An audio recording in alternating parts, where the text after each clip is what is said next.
Lucille Ball, the world's most beloved redhead, had boundless energy, brilliant failures, subtle successes, and of course attempted creative capers. She was a comic genius, a workaholic, and a businesswoman. And here is a bit of her story.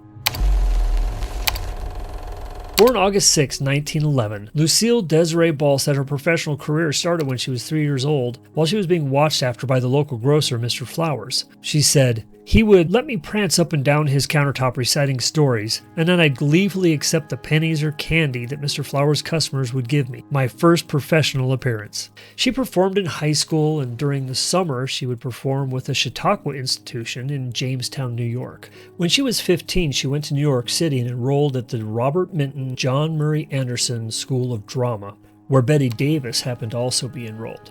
Her instructors weren't impressed, saying she couldn't dance or speak properly. Undeterred, she continued trying out for Broadway shows and the Ziegfeld Follies, going by the name of Diane Belmont. And while she didn't have any luck at these, her tall, pretty looks and her great legs got her employment with the couturier Hattie Carnegie, the high-end dressmaker. And there, they took her chestnut brown hair and bleached it blonde.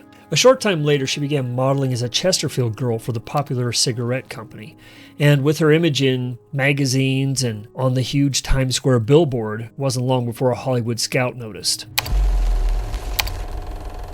Standing in a group of models at an audition and fearing she wouldn't get noticed, she reached in her purse, grabbed some crepe paper, and put it on her face. And needless to say, when Hollywood actor Eddie Cantor saw this, he couldn't stop laughing, saying, "That Ball dame, she's a riot." That was enough to land her the part of a Goldwyn girl in the 1933 Samuel Goldwyn Productions musical, Roman Scandals. After only getting walk-on parts, Lucy moved from Goldwyn to Columbia Pictures, and in 1934 landed a part with the Three Stooges in Three Little Pigskins. From there, she went to RKO and appeared with Fred Astaire and Ginger Rogers and the Marx Brothers, and now she was beginning to hone her comedy skills. By 1936, she was a successful actress, and she became known as the queen of the B-movie and the best-dressed girl in town. And at this point, she had worked with actors and actresses such as Katharine Hepburn, Maureen O'Hara, and Ann Miller. She then began working in radio as well and found that working in that medium helped her timing and her vocal tone, as well as her ability to work without costumes or props. And it was about this time, when she was working on a film called Too Many Girls, that she and Desi Arnaz were introduced at a cast party. Lucy said of Desi, "I couldn't take my eyes off this Desi Arnaz. I recognize this electrifying charm that can never be faked, a star quality." And Desi said of Lucy, "Man, that is a hunk of a woman." At the beginning of World War II, Desi signed up with the Victory Caravan, entertaining the troops with Bob Hope, Mickey Rooney, and Olivia de Havilland. And being drafted into the Army, he served until 1945. Lucy also helped entertain the troops and sold war bonds while continuing her film work, appearing with Henry Fonda in 1942. Lucy then signed with Metro-Goldwyn-Mayer, and at this point the studio hairdresser Sidney Gilroff noticed Lucy's brown hair and found it uninteresting for the new Technicolor format. Lucy was blue-eyed and fair-skinned, and Gilroff said, "The hair is brown, but the soul is on fire," and then proceeded to dye her hair tango red, which Lucy called a mix between carrots and strawberries. In 1946, MGM released Lucy from her contract and she signed with Universal. And by 1948, she had appeared in over 60 films and still hadn't landed her top-tier role she wanted so badly. So she went back to radio. She signed with CBS, doing a program called My Favorite Husband, which would later become the inspiration for I Love Lucy. And the success of this radio program motivated a pitch to CBS to make it into a television program. But it was rejected because Lucy wanted Desi to play her husband, and interracial couples weren't allowed on television at that time. It was through the rejection of this program and the determination of Lucy that she and Desi created Desilu Productions. And they created a vaudeville act that would perform on movie stages prior to the feature film. And it became so successful that NBC noticed, and so not to lose them to NBC, CBS agreed to Lucy's television idea. The pilot for I Love Lucy was filmed March 2nd, 1951. And prior to the taping, Desi would introduce Lucy as my favorite wife, mother of my child, vice president of Desilu, my favorite redhead, the girl who plays Lucy, Lucille Ball. During this time frame, coast-to-coast broadcasting didn't exist, and so to get the show on both coasts, they would make a kinescope or a copy of the film by recording one of the monitors while they were filming. Desi and Lucy decided that to get better quality, they wanted to shoot everything in 35mm, which was unheard of and expensive. And to convince CBS, they agreed to a salary cut, and they agreed to pay for the film and the editing. But they would retain the rights to any reruns. A Desilu invention at the time, reruns didn't really exist, and it turned out to be pretty profitable for them later down the road. Along with the change in film mediums and the concept of the rerun, they would also introduce two other television firsts. They would film in front of a live audience of 300, and they would film using 3 cameras simultaneously, a close, a medium, and a wide shot, and then edit to length. Within 6 months of its debut, I Love Lucy had reached an audience of 11 million and had 67% of television viewers on the Monday night 9 o'clock slot.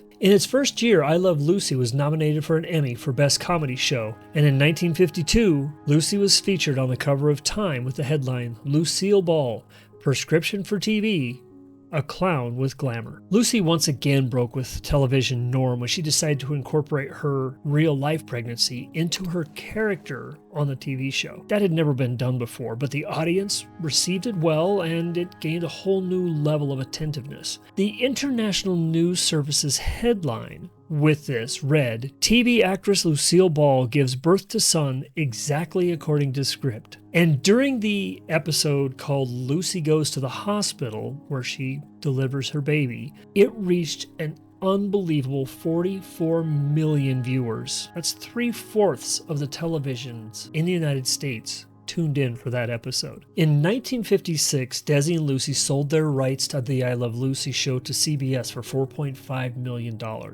Then they created a program called the Lucy Desi Comedy Hour. Then they expanded again by purchasing RKO for $6.15 million. They now ran the largest TV studio in the world with 24 sound stages. In 1960, Desi and Lucy divorced, but Lucy's career didn't slow down. She appeared in a film with Bob Hope that year called The Facts of Life. In 1962, Lucy created a new program called The Lucy Show. It garnered high ratings and earned her 2 Emmys. And 3 years into this program, television medium changed from black and white to color. And now television audiences for the first time could see Lucy's bright red hair. Early into this new series, Desi sold his interest to Lucy, and this made Lucy the most powerful woman in Hollywood. And while she never wanted to be an executive, she was quoted as saying, "We were an institution, so I took on all the responsibilities." And Carol Burnett said she knew the lights, the scenery, the costumes, the music, the makeup, everything, and she was always right. In 1963, Desilu created a program called The Greatest Show on Earth, starring Jack Palance. In 1966, 2 more shows were proposed to the studio,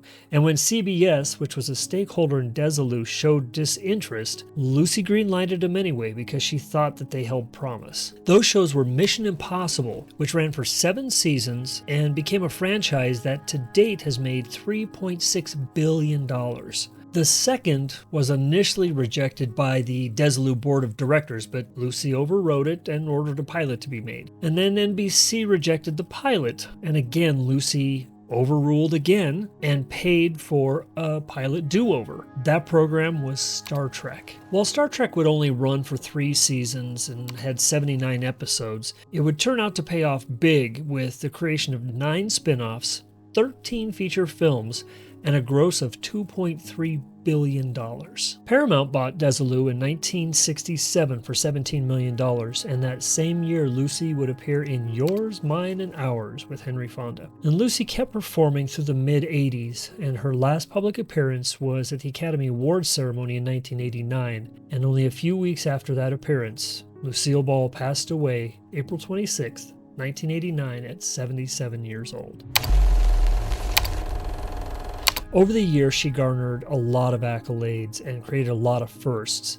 Some of her awards include a Lifetime Achievement Award, Female Star of the Year, Woman of the Year, Television Hall of Fame, Career Achievement Award, Best Actress, Best Comedian, the Cecil B. DeMille Award, the International Radio and Television Gold Medal, 5 Primetime Emmys, the Presidential Medal of Freedom, 2 stars on the Hollywood Walk of Fame, 1 for the contribution to motion pictures, and 1 for the contribution to the arts and sciences of TV, and she was voted one of the 50 greatest television icons. Her list of firsts is really impressive too. Lucy and Desi were television's first interracial couple. She was the first woman to appear pregnant, both in real life and as a character in a program. One of the first holiday specials in TV history was I Love Lucy Christmas. Lucy and Desi were the first television industry millionaires. They were among the first TV shows out of LA instead of out of New York. They were the first sitcom to reach #1 in the Nielsen ratings, and they remained #1 in 4 of their 6 seasons. They were the first television program to have a live audience in their recordings, one of the first to use 35mm film for television, the first to use multi-camera for live recording. She was the first woman to own and run a major television studio. She also had a long list of people she had worked with. She had a long career, and so she had worked with a lot of people, but here are some of the folks that she worked with throughout her career. Vivian Vance, William Frawley, both of them were part of I Love Lucy, Judy Garland, Jack Benny, Ethel Merman, Rich Little, Anne Margaret, Carol Burnett, Orson Welles, Laurel and Hardy, Eddie Cantor, The Three Stooges, Fred Astaire and Ginger Rogers, Henry Fonda, the Marx Brothers, Ed Sullivan, Bob Hope, Dean Martin, and John Wayne. And I'm sure there's a bunch of them that I'm missing on there. A couple of fun tidbits about Lucille Ball and the program. Her mother attended every single taping of I Love Lucy. There's a particular laugh that you can always hear in the audience, and it's credited to being her mom's laugh, always showing up in these shows. She once helped discover an underground Japanese radio signal because she ended up receiving it, picking it up in the fillings in her teeth, and reported it, and they were able to track down the underground radio station. She also was an assistant professor at the California State University Northridge in 1979. So she did a lot of stuff. I hope you enjoyed this. I hope you learned some things about Lucille Ball. I Love Lucy. Thanks for watching.